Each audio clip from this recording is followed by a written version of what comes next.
Rings follows these people that watch a tape and then they're gonna die in, like, you guessed it, 7 days. Yes, so this is basically just The Ring. It's another one. They made another one. The difference in this one, though, is that The Ring, the monster Samara, can get into computers and the internet and iPhones, stuff like that. But this is the first thing that I really have to complain about regarding this movie, that it kind of kept feeling like it was trying to be really hip and modern, but in a way it just kind of made the movie feel like it was like super outdated, like it was this old man trying to stay relevant to the kids and everything, but it just kept making itself constantly look worse. You know, like, ooh, I'm in your technology. That's the movie speaking, obviously. Anyway, getting back to the story, I do have to say that this movie heavily focuses on the mystery over the horror. You know, most of the movie is about the main characters investigating the paranormal and all the backstory and everything, rather than people getting killed and dying like left, right, and center throughout the entire thing. And you know, this is kind of what The Ring is known for. It's always been that, so that's not exactly a problem. And speaking of the mystery, there's even a pretty interesting concept that runs throughout the beginning of the movie, involving this sort of experiment regarding the Ring tape. And when this happened, I was just kind of like, oh, that's kind of cool. I like that. You brought some originality.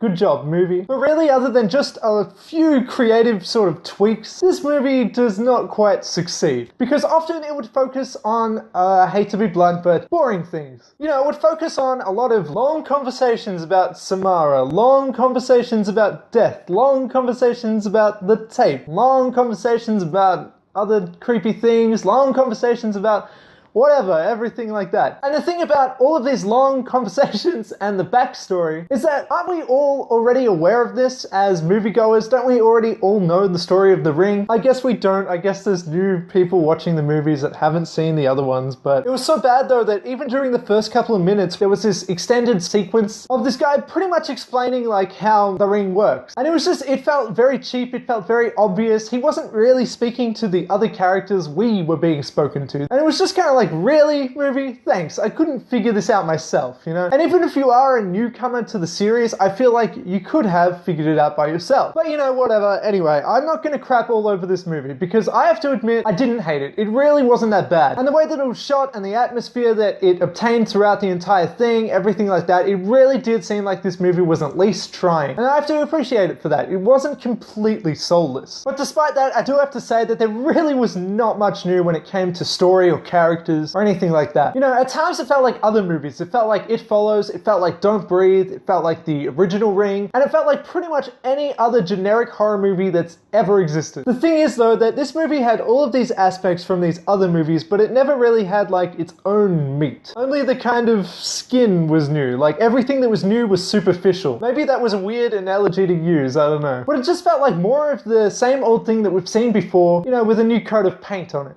Metaphors, that's how you do reviews, guys. But I do have to say that the new things that were there were pretty cool. You know, there were lots of creepy scenes and setups, and the tone overall was kind of impressive, and the way that these scenes were shot, I enjoyed. There were lots of dream sequences and that kind of thing, things that didn't quite make sense logically, but they were shot really well, and they were kind of fun. To really bring all of this down though, accompanied by all of these scenes were a whole lot of unnecessary jump scares. But I do have to admit, some of these scary scenes, you know, did get to me. I was like sitting there in anticipation, like, oh, what's about to happen? Come on, something's about to happen. And then when something did happen, it was just kind of like, wait, what? That's it? Rings is basically like this stream of letdowns. Something that I do have to say that Rings did a good job of and was successful with was capturing that feeling of being haunted. You know, having the monster, the killer or whatever be after you and be unstoppable. You know, she's coming and nothing is going to stop her. She's going to get you eventually. And I do like that feeling. It's really haunting. And speaking of haunting, I just have to have this little sort of confession when it comes to The Ring and all that sort of thing. So I don't know about you, but I sort of get that thing where when the tape is playing, you know, the tape that's supposed to kill you, I kind of like don't want to watch it, like just in case. I do not believe in any of that stuff. I do not believe in ghosts or anything, but like just in case, I don't want to risk it, you know? But I think that's just because I'm a bit of an idiot. And speaking of idiocy, I just have to say that the movie is covered in this layer of immaturity. The whole thing felt kind of watered down, and it kind of felt like a primary school ghost story. The kind of story that, you know, I don't know, little girls tell at slumber parties or something. You know, I was about ready to go make s'mores and other cliched slumber party things. Wait, is that more of a slumber party thing or a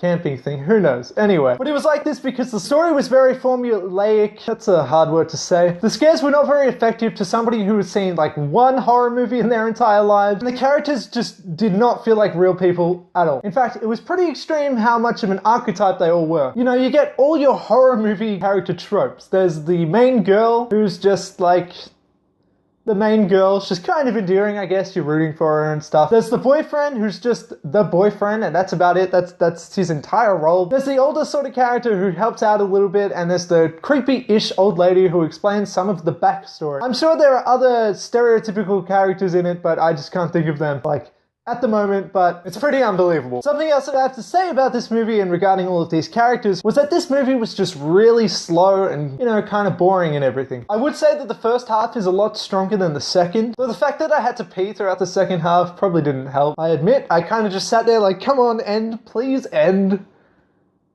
But that's kind of personal. But seriously, during the second half, they started making some sort of silly decisions. And I'm not talking about the characters, I'm not saying that they did a lot of dumb horror tropes, even though they did. But I'm also talking about the writing and where the story went. And even though this movie was never going to be a masterpiece, and it was not, like, great to begin with, it still did feel like it was a bit of wasted potential, and they started fucking it up that much more during the second half. Speaking of the second half, the whole second half basically felt like it was the end. For like 45 minutes, I thought it was going to end like numerous times, but it just kept going. It was stretched the hell out. Anyway, it's obligatory talking about acting time. So the acting in this movie was fine. It was good enough. Though it did feel a bit melodramatic and silly, especially regarding the relationship between the two main characters. I didn't quite buy that. There were a few things that, you know, I didn't exactly buy, but it was fine. They were better actors than I would be. Speaking of acting, there was also the guy from the Big Bang Theory man himself, Leonard. Who knows what the actor's name is? I could look it up, but why would I? And he was good, he was fine. He was actually probably the most interesting character in the whole movie, and sort of wish he was the main character, to be honest. But that being said, he also did feel like quite angsty. Like, it felt like he was acting like, ooh,